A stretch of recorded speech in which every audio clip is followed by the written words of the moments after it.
My name is Connie, and this is my testimony. I was born in Harare, Zimbabwe. I was raised by my paternal grandparents from when I was 3 months old. My parents had left to go to the United States to be in school.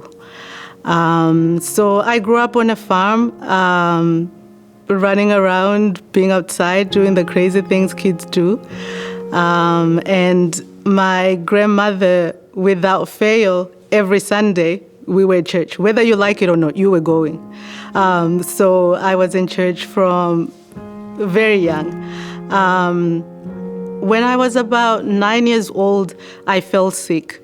I was just blacking out and fainting in really weird places. I remember when I was in school, my school was very far away from where we lived because we were on a farm, so it was kind of in the country. So I would travel every day to go to school. So one time I collapsed on the bus and I passed out in there. This other one time I was crossing the road, I collapsed as well and just fainted on the road. So my grandparents were very, very worried. So I started going for tests. They were testing everything. And then finally the doctors came up and then said that I was diabetic at 9. So I remember my grandparents sitting me down and they're telling a 9-year-old, because I think, back home, when they talk about being diabetic, people just think you're eating too much sugar. So my grandparents sit me down and they're like, you need to cut down on your sugar, this and this and that. And I'm like, what is happening? So that happened, and then a few months after that,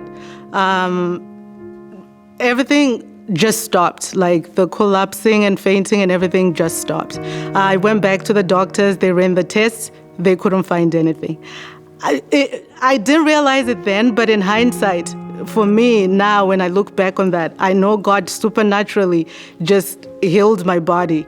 So that was when I was 9. Around that time, 9, 10, my parents who were in the United States came back home. So I started shuffling between the two houses, my grandparents' home and my parents' house. So the thing with my parents' house, my parents were very strict. My mom especially. I think she had enough reason. She had 4 girls. So, my parents were very strict. The other thing that was happening in my parents' household was my dad was, I would say, really alcoholic. So there was a lot of dysfunction in my household around him being alcoholic. He was very abusive towards my mom physically. And it affected me a whole lot, to the extent that I had so much anxiety and so much worry around my mom's safety. So I guess fast forward to now, I finished elementary, I'm in secondary school. I was in a boarding school. Back home, in my country, it's the norm that when you go to secondary school, a lot of people go to boarding school. So I went to boarding school. When I was 14 years old, I was in that boarding school. I gave my life to Christ. I had been in church from when I was young up until then. But the church that I was going to, I had never seen an altar call. I had never seen any of that. So when I was 14, I gave my life to Christ. I fell in love with worship from the time I gave my life to Christ. The school that I was going to was, I guess they call it non-denominational, because what they used to do is they will bring different preachers every Sunday from different churches. And around that time, I also remember I was really confessing a lot of things. And I remember one of the things I had confessed at that time was that I wanted to marry a pastor. I honestly, I'm not even sure where that came from, but that came up in my head. I don't know. So I had, I was confessing that around that time too, because they brought in different pastors from different places. One of the pastors that had come to the school, he was talking about how he had heard of this revival that was happening in some church, and he was talking about people, there was so much joy that broke out in that church. He was talking about a lot of different things. And I was sitting listening to him preaching, and I say to myself, I would want to be in a church where that's happening. When I was 19, I left home to go to England to be in school. I remember I told you my parents were very strict. So you can imagine, I am like a million miles away from home. I'm in England. I'm really by myself to do what I want, when I want. So that's when the craziness just started. I was hanging out with people I shouldn't be hanging out with, dating people I shouldn't be dating. I remember I dated at one point some guy who was dealing marijuana.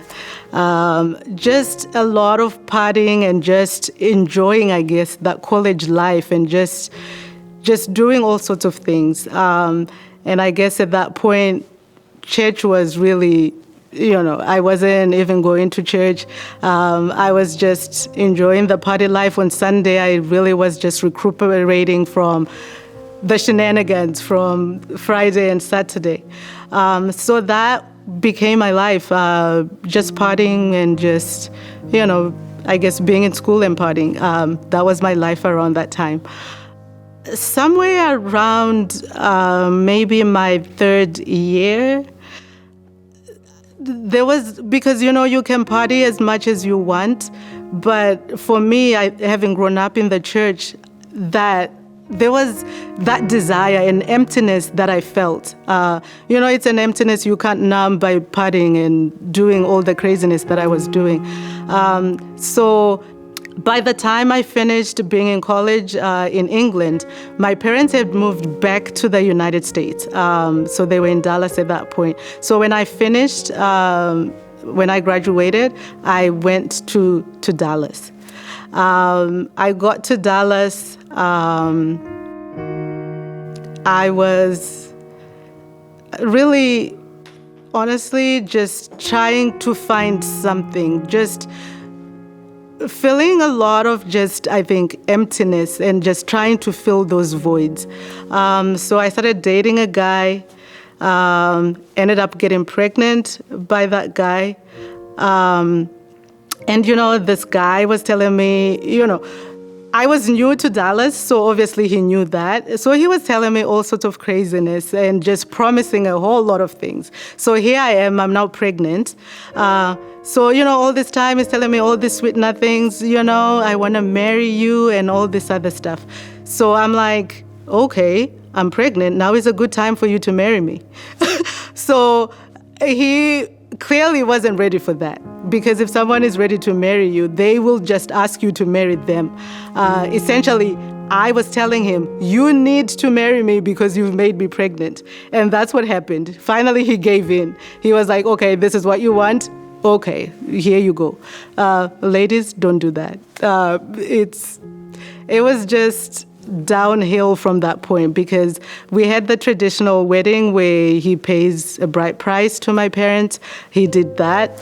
But the life after that was just probably the lowest time in my life, I would say. Just the good thing that came out of that situation really was my son, Tristan. That's the good thing that came out of that. So I went out from that relationship, and one day I just woke up and I said, I'm done. I'm done with this relationship. I'm done with this. I cannot do this. I was going to church at that time. By the time that I broke up with my husband then. So I was going to church, and really, I think I was just going to church, a lot of just religiousness in me. So I was going to church, and once I left my husband, though, I think something shifted in me where really I started to just yearn for that I was yearning for something. I don't know whether I could really say I was yearning for a relationship with Christ, but I know there was a gap that I felt within myself. 4 years after I had left my husband, then I met Thomas in that church where I was going. He had moved from outside of Dallas to Dallas.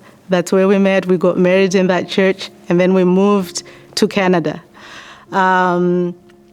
We came to Canada. We were going to another church. We started renting a townhouse, and our landlord, her sister, was coming to KICC. And she was talking a lot of stuff that, if you remember, I had said, when I was in secondary school, I was saying I would want to be in a church where it feels like a revival. So she came to our house and she's saying all these things. She's like, oh my gosh, this happened, that happened. And she was just saying a lot of things that were really just, I'm like, oh my God, I need to be in that church. The time that she came, the church used to be in Vaughan. So it ended up being so far away for us, so we couldn't go at that time. Then she came one day and she said, guess what? The church is now in Scarborough. So the first time that I stepped in, I can't remember clearly who greeted me, but I remember that person was very warm and I can see their smile. They were very warm and just so welcoming and just so loving of us. I remember that.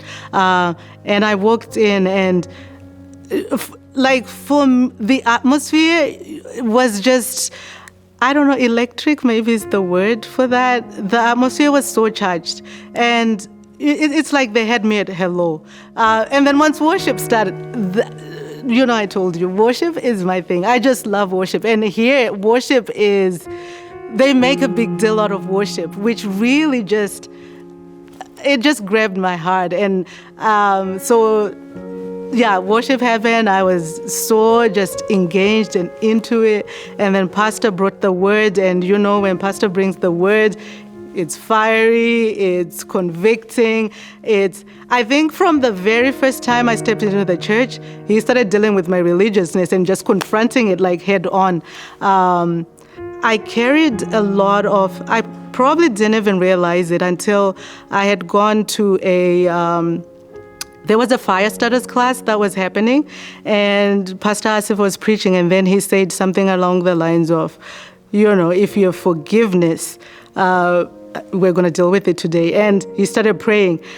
As soon as he started praying, I remember I made this I was screaming so loud. I was even surprised that was coming out of my mouth.